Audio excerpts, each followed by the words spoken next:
It is your Classic Metal Show right here on the ClassicMetalShow.com. That's slash the Snake Pit from Ain't Life Grand, Just Like Anything. And that was a request from Chris. Chris, Yes. why the song? Why the song? Tell me. Because it's about a chick that blows guys, fucking slurps up cum in every scene. I like that. Really? Is that really what you were thinking when you thought of that song? All I can think of is that line, "She gives head in every scene." Nice. Because that's all I'm looking for, is every scene of my life to have another dick. Or not another dick. Too fucked up. Wow. All right, maybe I do want another dick. Maybe I'm that kind of faggot. Wow. No, I'm in a total fucking sexed up porn fucking drunk stupor tonight. So Wow. I'm just ready to talk about pussy and pussy. Isn't it strange how alcohol just takes away all those inhibitions? Have I ever had inhibitions? Well, it hasn't been turned up to 11 the way it has been in recent months. Well, I'll just say that I had a jailer that I'll call cunt that stopped me being a pat. But now I have no jailer. I have nothing but fucking my own thoughts, my own brain, and the fucking desire to have snail trails running up and down my face. Right. That's it. Nice. I am way amped. So what's got you so amped tonight? Whiskey. Whiskey? What are you drinking? Whiskey. Okay. Kentucky bourbon. Really? I'm supposed to be at the Browns game tomorrow. I'm going to be a fucking mess. This will be like 3 weeks in a row, isn't it? 3 of the last 4, yeah. Yeah, I like jizz. You want me to give you something new? Is that what you're asking me for? No. All right, you ready? Quiet, please. Nothing would make me happier than a big, thick, veiny cock. There you go. Cut that, Wheezy. Nice. Oh, God, that's hysterical. So our good friend Michael Ross, our new good friend. Love him. I thought it was chips enough for a while. But Well, he seems to enjoy and get the show. Yeah, he does. And I like that. Yeah, good dude. And he was listening to the show while we were talking about your sexual banter.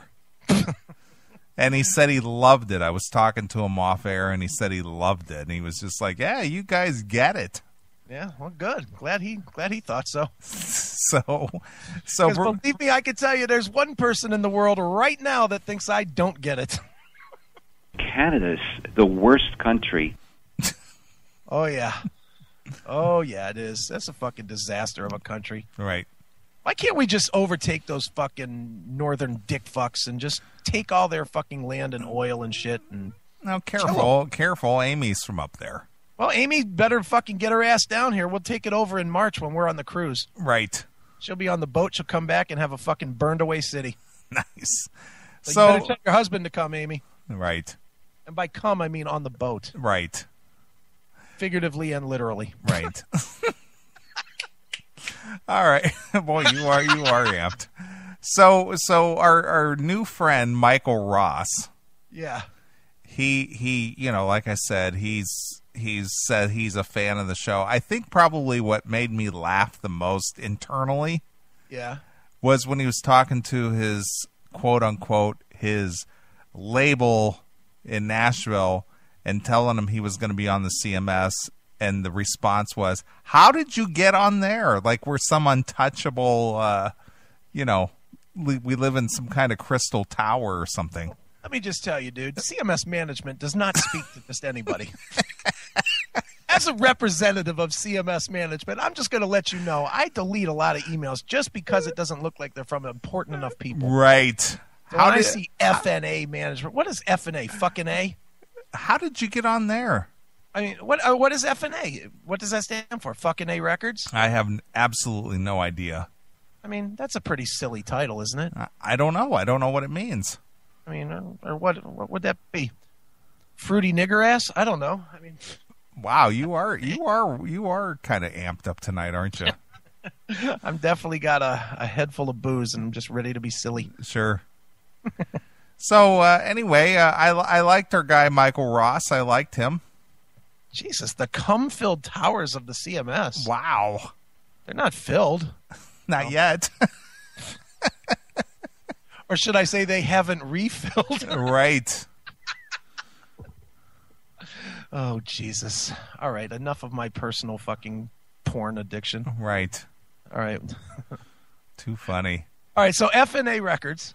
Yeah, so I'm not so much concerned about F&A Records, but obviously, Michael Ross likes the show and he gets it, and he decided to come on the show or contact us and contact you.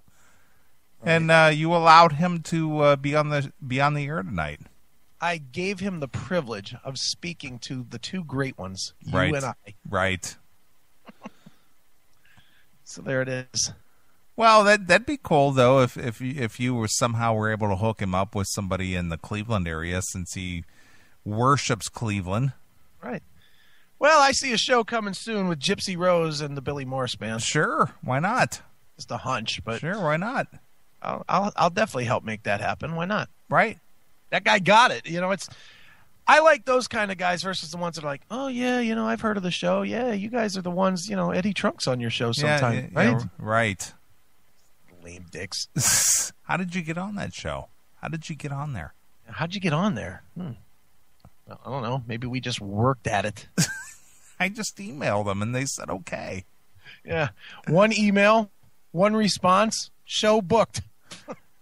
It was a real chore to get on. Yeah, I know, because we're so important. Exactly. That's why I said to him, we are pretty much the, very important people. All right, but here's the secret that we didn't share because we are fucking way too egotistical to actually say it to him. We pulled that song completely out of our ass. Yeah, we did. At least I did. I just picked it just because I thought it was appropriate for the situation. Dude, I'm so glad you picked up on that song. Well, we did. We sure did. Because Chris gets it. Yeah. Eeny, meeny. Here's a song with a title that sounds like it might be appropriate for the subject material in which we're speaking right this minute. That's right. So that's the one we'll play. Right. Guys, that was so great that you got that song. Oh, you caught the vibe. Well, yeah, we did. We sure did, Michael. We're on top of it. We are, of course.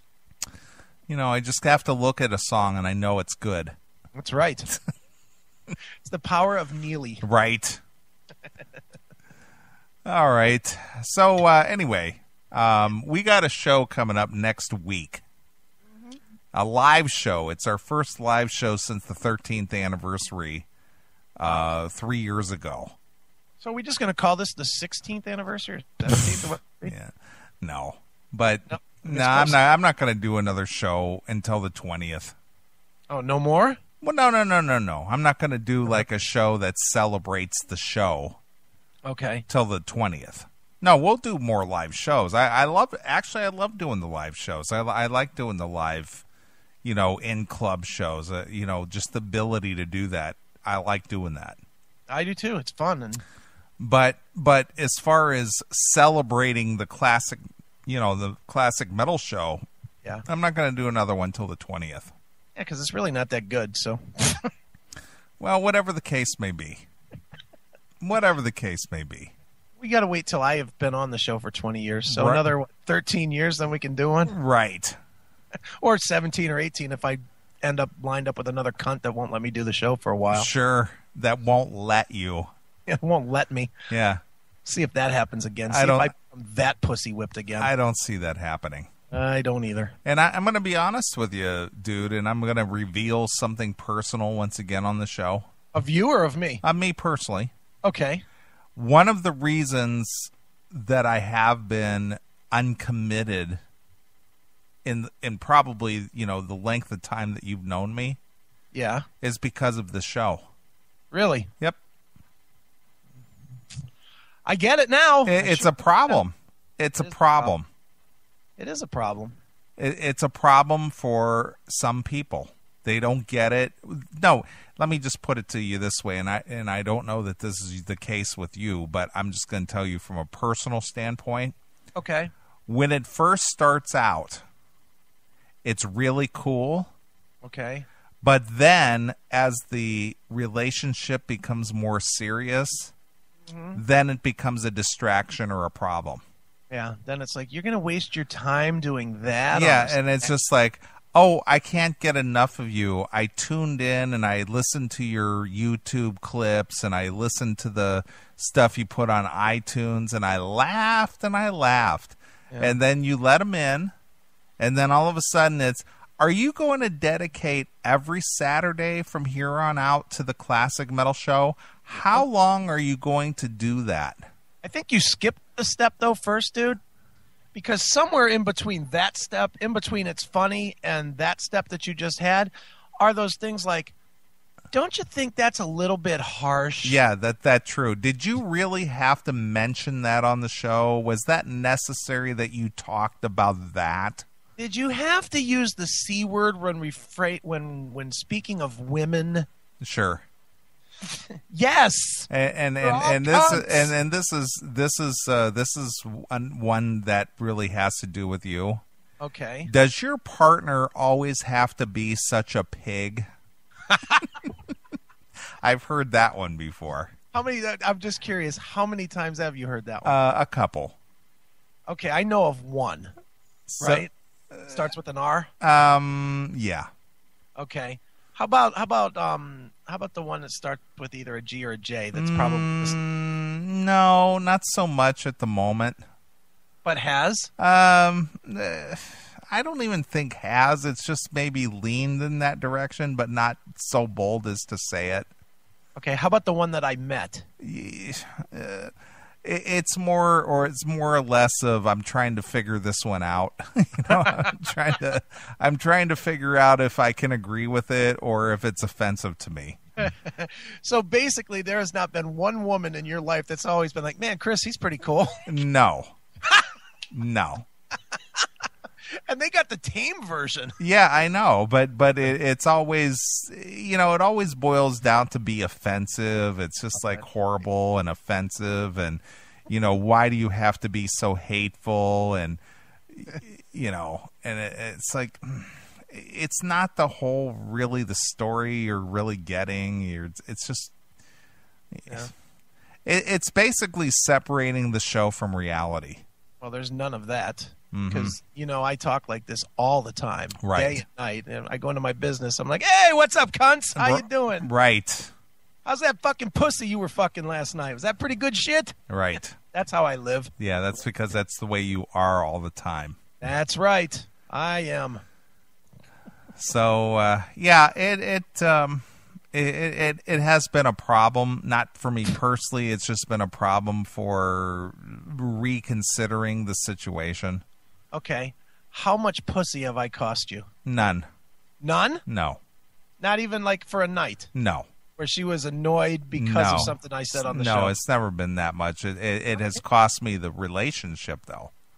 The show or me? No, the show has cost me the relationship out of my own choice. Oh, all right. Because it's just like, you know what? I was doing this before I met you. I'm not sacrificing or compromising it since I met you. Right. Hit the street, bitch. So that really was what it boils down to, because I've spent 17 years of my life doing this. Right. And they're aware of it when they meet me. Right. And they laugh along with me for the courting period. Okay. But then when it gets into the serious period, then it becomes a problem.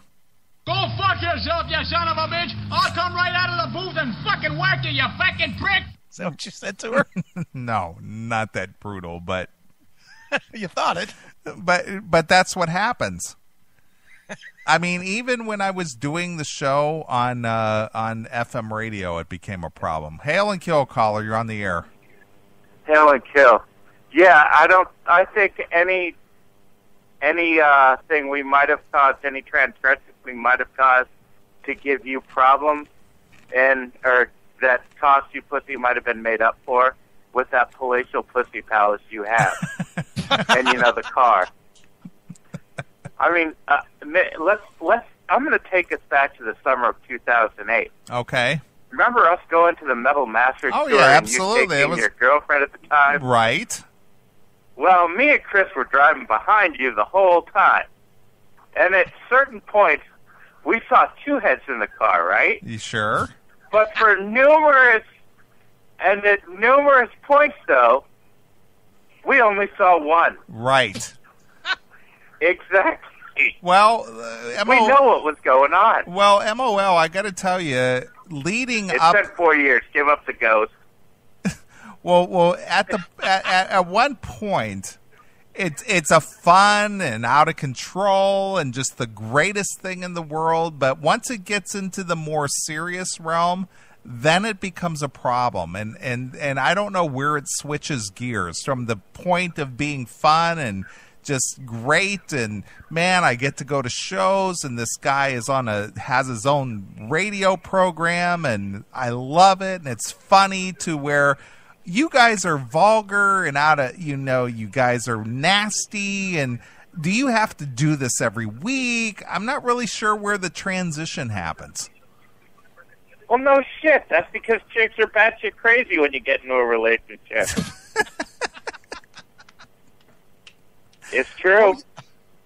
I've dealt with it. So when the honeymoon is over, it's like, okay, we had a lot of fun up to this point. What happened?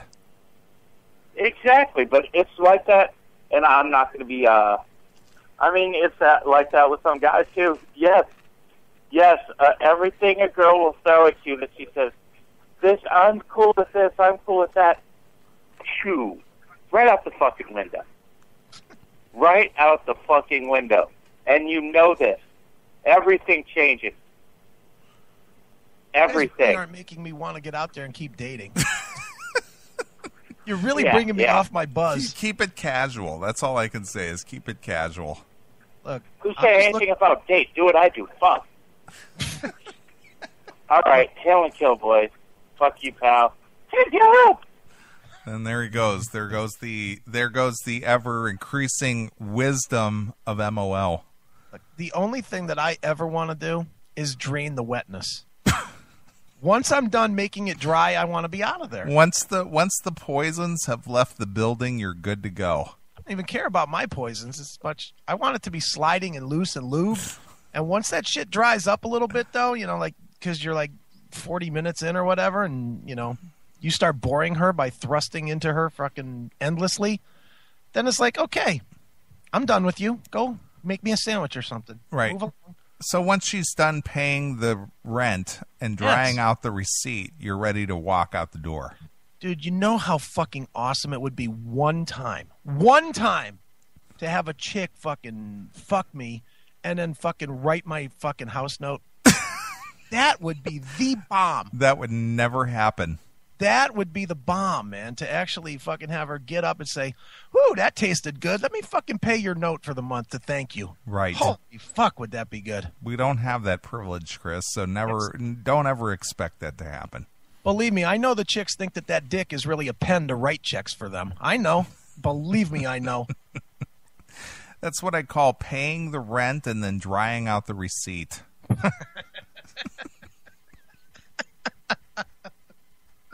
Holy shit. That's what I call it, my friend. God damn it. Wow. Yep. Oh, I love it. Well, that's the reality of it. It most certainly is. So, but still, that being said, I would love to date any of you fine ladies. So Sure. Give me a call. Sure. Give me a call with your ass up in the air and your pennies on the floor.